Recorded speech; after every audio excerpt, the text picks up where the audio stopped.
কাঙ্কের কলসি জলে গিয়াছে ভাসি মাঝি রে তোর লৌকার দেউ লাগিয়া রে মাঝি কি রে তেরা ওডাই সোহেল না সোহেল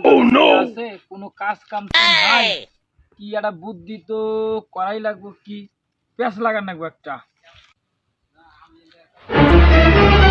Oh no!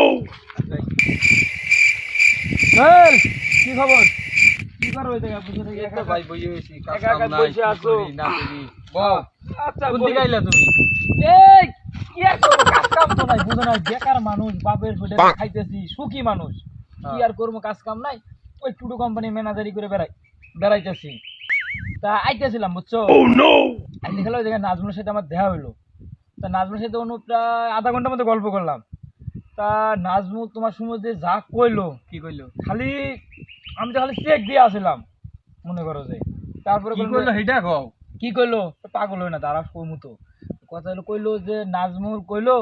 যে সোহেল লোকটা ভালো না কে চেহারাটা খুবই খারাপ বললাম কিরকম আমি আর পাম দিলাম বললাম সোহেল আসলেই খারাপ তা মানে ওর পেটের কথাটা নিলা আর হ্যাঁ কি নিলাম আর কি তা কইলাম আরো আমি পাম দিতে যা দেওয়া লাগে দিলাম দিয়ে পরে কয় সোহেল প্রত্যেকদিন দোকানে আসে